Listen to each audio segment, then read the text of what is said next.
Hello friends, मैं लक्ष्मण सिंह। मेरे YouTube channel GK मस्ती वीडियो में आप सभी का स्वागत है। इसके अगले वीडियो में हम आपको बताए थे हमको क्या पढ़ना था, गैस सॉल्यूशन, द्रव सॉल्यूशन और ठोस विलयन। मतलब यहाँ पे जो इसका इंग्लिश होता है सॉलिड सॉल्यूशन होता है, लिक्विड सॉल्यूशन और गैस सॉल्यूशन। गैस सॉल्यूशन का हिंदी क्या होता है, गैसीय विलयन। लिक्विड सॉल्यूशन का क्या होता है, द्रव विलयन। और सॉलिड सॉल्यूशन का क्या होता है, ठोस विलयन। तो इसमें हमको क्या करना है, इस चैप्टर को या इस जो टॉपिक है इसको हमको इसमें खत्म कर देना है। तो चलिए शुरू करते हैं। देखते हैं कि यहाँ पे लिखा गया है कि गैसीय विलयन। गैसीय विलयन किसे कहते हैं? वैसा विलयन जो गैसीय अवस्था में रहता है उसे क्या कहते हैं हम? गैसीय विलयन कहते हैं। जो गैसीय विलयन का डिफिनीशन है वो क्या है? वैसा विलयन जो गैसीय अवस्था में रहता है उसे गैसीय विलयन कहते हैं। अब यहाँ पे देखते हैं कि गैसीय विलयन किसे कहते हैं। तो जो इसका एग्जाम्पल इसे हम समझते हैं, एक में क्या करेंगे कि हम विलय लेंगे और दूसरे में विलायक लेंगे, विलयन और विलय। ठीक है, तो इसमें गैस लेंगे फिर इसमें भी गैस लेंगे, तो दोनों का अगर मिश्रण करेंगे तो क्या बनाएगा वो? ऑक्सीजन में नाइट्रोजन का मिश्रण। ऑक्सीजन और नाइट्रोजन का मिश्रण करेंगे तो किस अवस्था में जाएगा? गैसीय विलयन में जाएगा।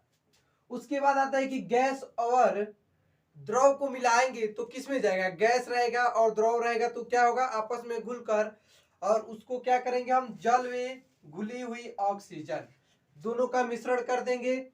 उसके बाद आता है कि गैस और ठोस। गैस और ठोस में क्या होता है? हाइड्रोजन में पोलेडियम का विलयन। मतलब एक साथ तीनों का एग्जाम्पल है। चलिए उसके बाद आता है कि द्रव विलयन, लिक्विड सॉल्यूशन। वैसे विलयन जो द्रव अवस्था में क्या होता है? उपस्थित रहता है, उसे हम क्या कहते हैं? द्रव विलयन कहते हैं। वैसा विलयन जो क्या होता है? द्रव अवस्था में उपस्थित रहता है, उसे हम क्या कहते हैं? द्रव विलयन कहते हैं। एग्जाम्पल के तौर पर इसको समझते हैं। एक में हम क्या लिए हैं एग्जाम्पल में? एक में क्या है आपका? विलयन लिखा गया और दूसरे में विलय। एग्जाम्पल में क्या है कि द्रव और गैस को मिलाएंगे तो क्या बनेगा? द्रव और गैस मिलाते हैं, विलयन ले लेते हैं द्रव और विलय लेते हैं गैस, तो दोनों को मिलाएंगे। जैसे में एग्जाम्पल में लिखा गया है कि क्लोरोफॉर्म में नाइट्रोजन गैस का मिश्रण किया जाए तो क्लोरोफॉर्म जो होता है उसमें क्या किया जाता है? नाइट्रोजन गैस का विलयन किया जाता है, तो क्या बनेगा? उसके बाद आता है आपका कि द्रव और द्रव। अगर दोनों द्रव होगा तो किस अवस्था में होगा? द्रव्य में होगा। जैसे में जल में घुली हुई एथेनॉल, ये दोनों क्या है? द्रव है। उसके बाद आता है कि द्रव और ठोस। पारे के साथ अम्लगमन। पारे के साथ अगर हम क्या करते हैं, उसको मिलाते हैं तो किस अवस्था में जाएगा? उसके बाद आता है कि आपका सॉलिड सॉल्यूशन, ठोस विलयन। तो ठोस विलयन किसे कहते हैं? ठोस विलयन वैसे विलयन जो ठोस अवस्था में उपस्थित रहता है उसे क्या कहते हैं हम?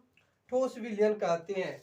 जैसे में यहाँ पे एग्जाम्पल में लिया गया कि विलयन और विलय, ठोस और गैस दोनों को मिलाएंगे तो कपूर में नाइट्रोजन गैस का विलयन।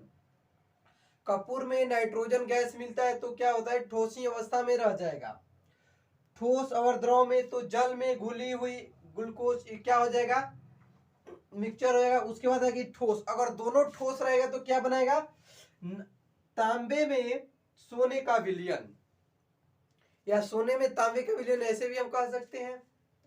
तो ये किस अवस्था में है? ठोस अवस्था में। इसके आगे हमारा टॉपिक है कि बेस्ड ऑन द स्लुबिलिटी, मतलब घुलनशीलता के आधार पर। तो घुलनशीलता के आधार पर क्या क्या होते हैं?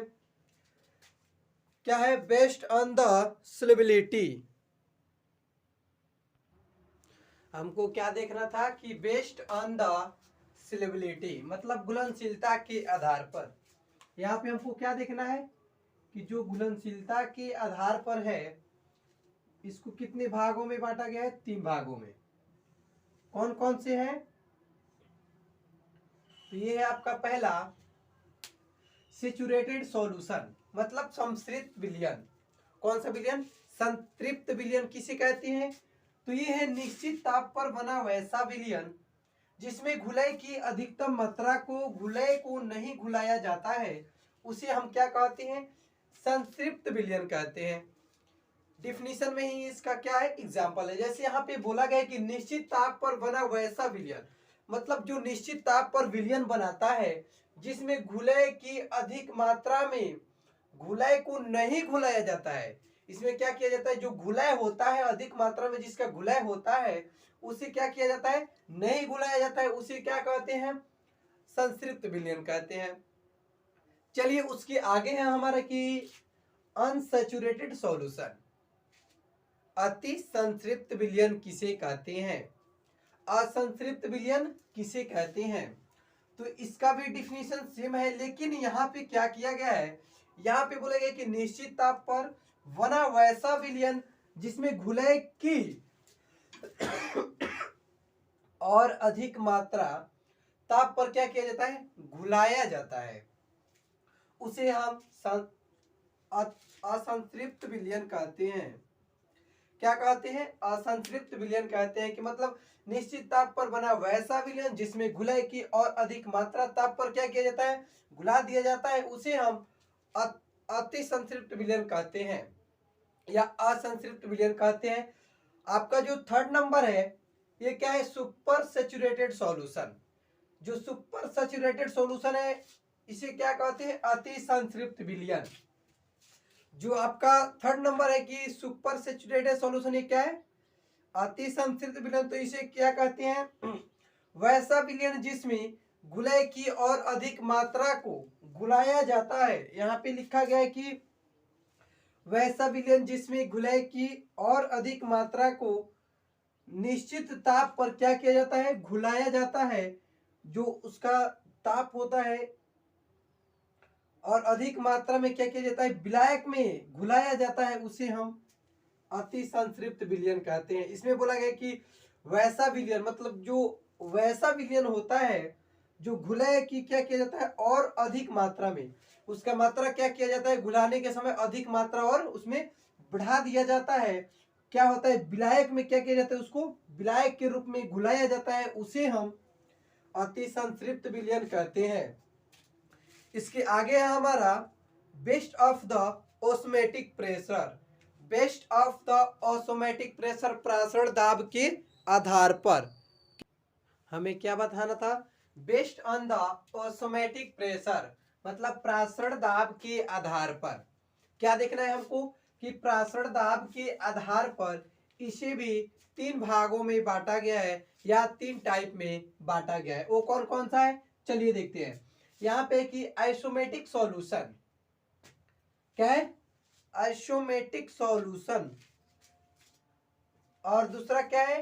हाइपोरेटिक सॉल्यूशन। और तीसरा क्या है? Hypotonic solution. तीनों का हिंदी क्या होता है? एक का जो है आइसोटोनिक सॉल्यूशन, इसका हिंदी होता है कि समपरासी विलयन। समपरासी विलयन किसे कहते हैं? वैसा विलयन जिसमें प्रासरण दाब का मान क्या होता है? सामान्य होता है, उसे हम समप्रासी विलयन कहते हैं। समप्रासी विलयन किसे कहते हैं? वैसा विलयन जिसमें प्रासरण दाब का मान क्या होता है? सामान्य होता है, हम उसे समप्रासी विलयन कहते हैं। दो नंबर में आपको आता है कि हाइपरटोनिक सॉल्यूशन। हाइपरटोनिक सॉल्यूशन किसे कहते हैं? कि वैसा विलयन जिसमें प्रासरण दाब का मान अधिक होता है, उसे हम अतिप्रासी विलयन कहते हैं। क्या कहते हैं? हाइपरटोनिक सॉल्यूशन अतिप्रासी विलयन की वैसा विलयन जिसमें प्रासरण दाब का मान अधिक होता है, उसे हम अतिप्रासी विलयन कहते हैं। आपका जो तीन नंबर है कि हाइपरटोनिक सॉल्यूशन किसे कहते हैं? क्या कहते हैं? हाइपरटोनिक सॉल्यूशन किसे कहते हैं? अल्पप्रासी विलयन किसे कहते हैं? तो ये है कि वैसा विलयन जिसमें प्रासरण दाब का मान कम होता है, जिसका प्रासरण दाब का मान क्या होता है? कम होता है, उसे हम क्या कहते हैं? अल्पप्रासी विलयन कहते हैं। क्या कहते हैं? अल्पप्रासी विलयन कहते हैं। तो ये आपका क्या था कि based on the osmotic pressure, मतलब प्रासरण दाब के आधार पर there are three type of osmotic pressure. There are three types of osmotic pressure, which isotonic solution, hypertonic solution and hypotonic solution. अब इसके आगे हमको क्या देखना है? अब हमको देखना है कि अब हमको पढ़ना है कि कंसंट्रेशन ऑफ सॉल्यूशन. क्या पढ़ना है? Concentration of solution. चलिए उसको भी देख लेते हैं. यहां पे कंसंट्रेशन ऑफ सॉल्यूशन किसे कहते हैं? कंसंट्रेशन ऑफ सॉल्यूशन, इसका हिंदी क्या होगा? Concentration of solution. अगर ये वीडियो आप लोग को पसंद आए तो लाइक शेयर जरूर करिएगा और मेरे यूट्यूब चैनल जीके मस्ती वीडियो को सब्सक्राइब करिए और वीडियो को ज्यादा से ज्यादा शेयर करिए ताकि जितने भी बच्चे हैं 12th के सब ये फिजिकल केमिस्ट्री पढ़ सके.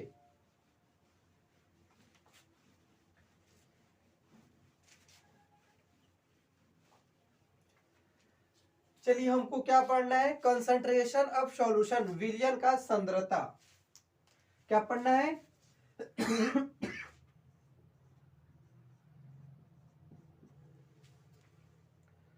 Concentration of solution.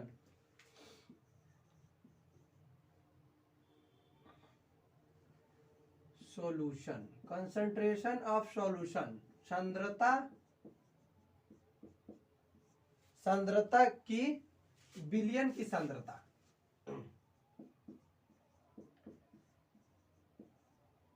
विलयन की सांद्रता. विलयन की सांद्रता किसे कहते हैं? पहले हमको ये जानना है. कंसंट्रेशन ऑफ सॉल्यूशन, विलयन की सांद्रता. विलयन में उपस्थित विलय की मात्रा को, विलयन में उपस्थित क्या होता है कि विलयन में जो उपस्थित रहता है, जो उसका विलय की मात्रा होता है, उसे विलयन का क्या कहते हैं? सांद्रता कहते हैं. इसका बहुत छोटा सा डिफिनीशन है कि विलयन में उपस्थित विलय की मात्रा को, ये आपका क्या हो गया? टॉपिक हो गया. यहां पे लिखते हैं विलयन में उपस्थित विलय के मात्रा को, विलय के मात्रा को क्या कहते हैं? विलयन की सांद्रता कहते हैं. विलयन की सांद्रता क्या कहते हैं? विलयन की सांद्रता कहते हैं. क्या बोला गया कि कंसंट्रेशन ऑफ सॉल्यूशन, विलयन की सांद्रता. विलयन में उपस्थित विलय के मात्रा को विलयन का सांद्रता कहते हैं. ठीक है. अब इसको दिया गया कि method for the expressing of the concentration of solution, मतलब विलयनों की सांद्रता व्यक्त करने की विधियां. विलयन की सांद्रता को व्यक्त करने की कौन कौन सी विधि है? चलिए वो भी हम आपको दिखाते हैं. क्या कि method for the expression, method for the expressing, method for the expression, expressing the concentration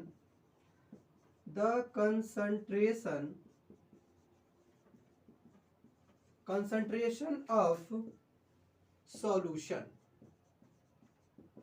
concentration of solution, method for the expressing the concentration of solution. इसका हिंदी क्या होगा कि विलयनों में सांद्रता व्यक्त करने की विधियां. विलयनों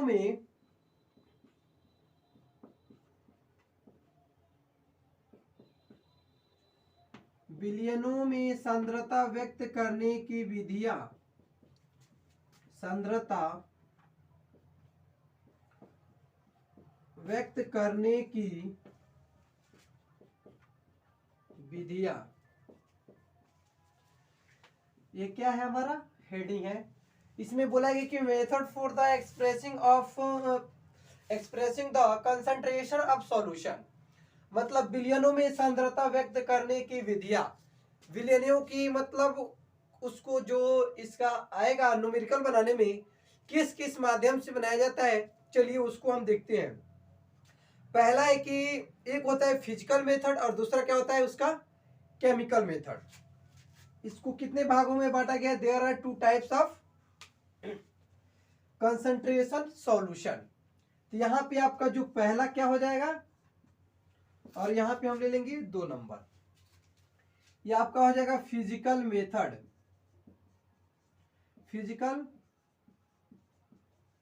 फिजिकल मेथड, ठीक है, मेथड्स। और ये क्या आपका हो जाएगा chemical method, chemical method. Physical method में क्या होता है कि मास परसेंटेज, मतलब द्रव्यमान प्रतिशत क्या होता है। फिजिकल मेथड में क्या होता है द्रव्यमान प्रतिशत, उसका इंग्लिश क्या होता है मास परसेंटेज। यहां पे लिखते हैं मास परसेंटेज, मास परसेंटेज।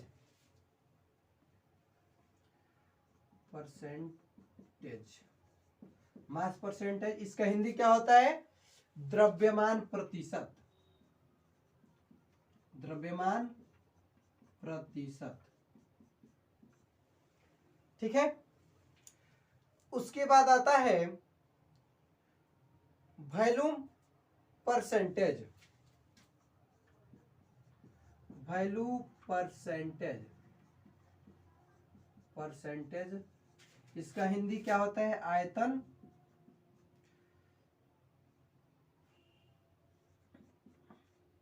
आयतन प्रतिशत होता है, ठीक है।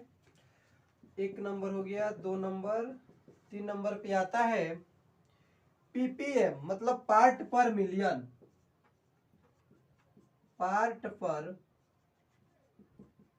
मिलियन, पार्ट पर मिलियन, इसको क्या बोलते हैं पीपीएम, ठीक है।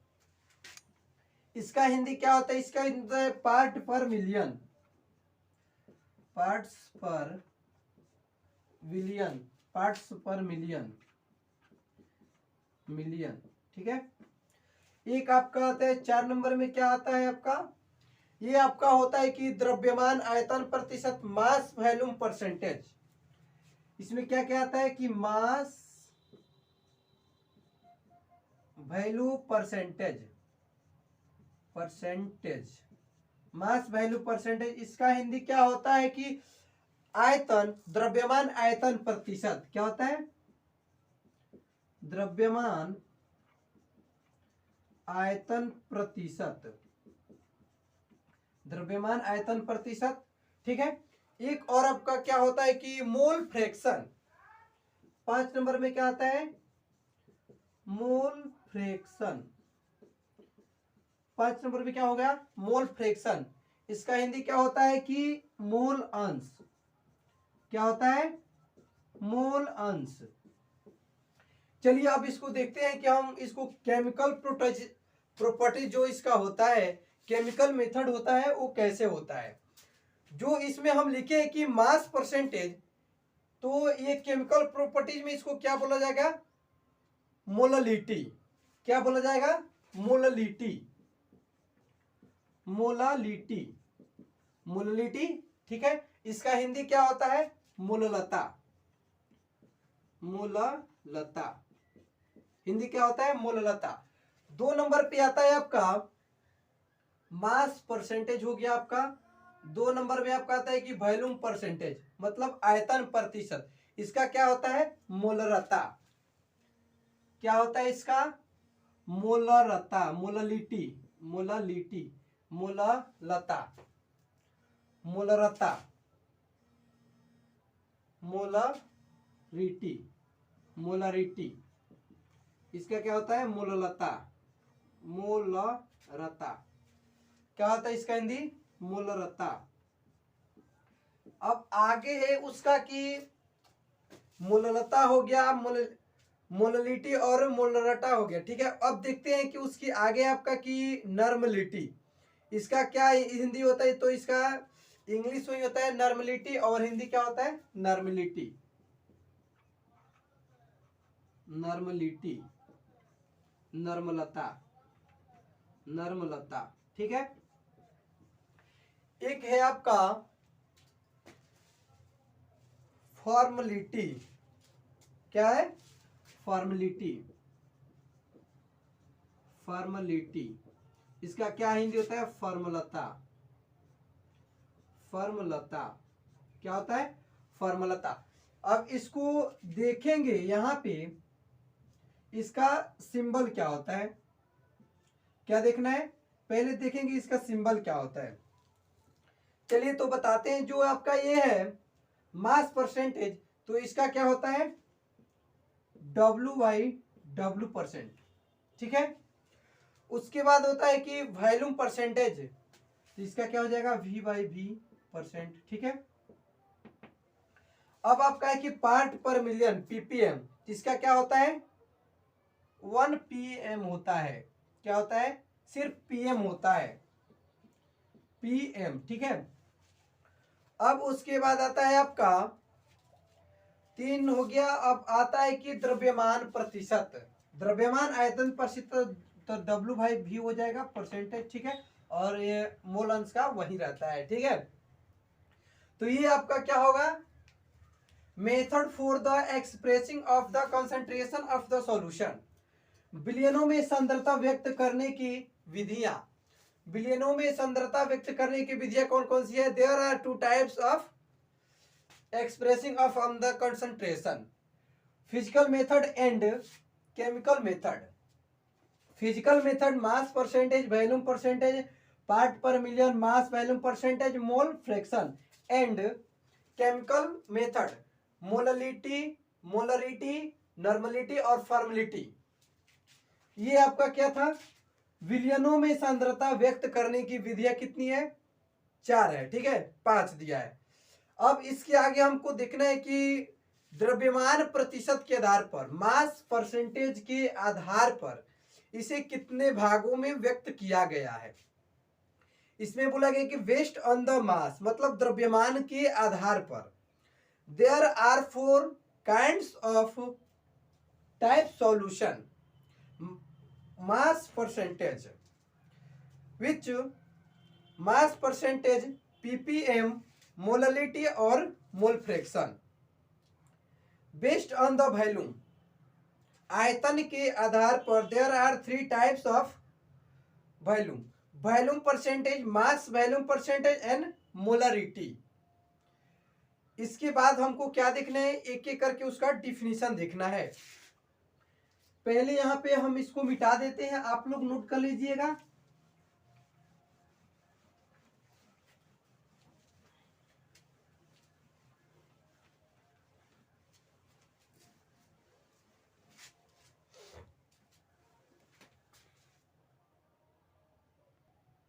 हम क्या बोल रहे थे कि आपको बेस्ड ऑन द मास, मतलब द्रव्यमान के आधार पर, बेस्ड ऑन द मास।